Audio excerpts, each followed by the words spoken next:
আর এবার যে খবরের দিকে নজর রাখবো, 7 বছর পর চীন সফরে নরেন্দ্র মোদী। শনিবার মোদী চীনে পৌঁছেছেন। তিয়াজিনে সাংহাই কোঅপারেশন অর্গানাইজেশনের বৈঠকে যোগ দেবেন নরেন্দ্র মোদী।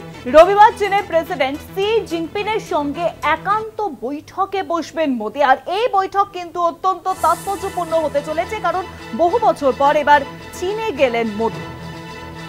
7 বছর পর চীন সফরে নরেন্দ্র মোদী। সাংহাই কোঅপারেশন অর্গানাইজেশনের বৈঠকে তিনি যোগ দেবেন। আর রবিবারে চীনের প্রেসিডেন্ট শি জিনপিংয়ের সঙ্গে একান্ত বৈঠকে বসবেন নরেন্দ্র মোদী। আরো জানাবেন, নিউজরুমের সঙ্গে রয়েছেন আমাদের পলিটিক্যাল এডিটর আশিস চট্টোপাধ্যায়। আশিস দা, দেখো, জাপান সফর শেষ করে নির্ধারিত সূচি অনুযায়ী চীনে উড়ে গেলেন প্রধানমন্ত্রী নরেন্দ্র মোদী। তিয়ানজিং অঞ্চলে সাংহাই কোঅপারেশন অর্গানাইজেশনের যে শীর্ষ বৈঠক হবে, শীর্ষ সম্মেলন হবে, সেই সম্মেলনে যোগ দেবেন নরেন্দ্র মোদী।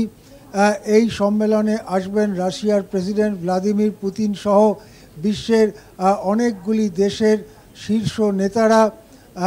তাদের সঙ্গে পার্শ্ব বৈঠকে মিলিত হতে পারেন নরেন্দ্র মোদী। তবে ইতিমধ্যেই যেটা জানা যাচ্ছে, আগামীকাল রবিবার চীনের প্রেসিডেন্ট শি জিনপিংয়ের সঙ্গে বৈঠক হবে।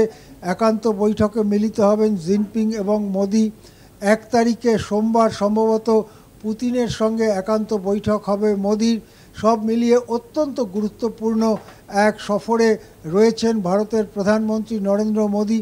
যে সময়ে ভারতের বিরুদ্ধে ট্রাম্পের শুল্ক লাগু হয়েছে এবং ভারতের অর্থনীতিতে একটা সাময়িক হলেও ঝটকা এসেছে, সেই সময় নতুন নতুন বাণিজ্য সঙ্গী, নতুন নতুন রপ্তানির ঠিকানা খোঁজবার জন্য এই সফর অত্যন্ত কার্যকরী হতে পারে বলে অভিজ্ঞ মহলের অনেকে মনে করছেন। অনেক ধন্যবাদ আশিস দা। নিউজরুমের সঙ্গে ছিলেন আমাদের পলিটিক্যাল এডিটর আশিস চট্টোপাধ্যায়।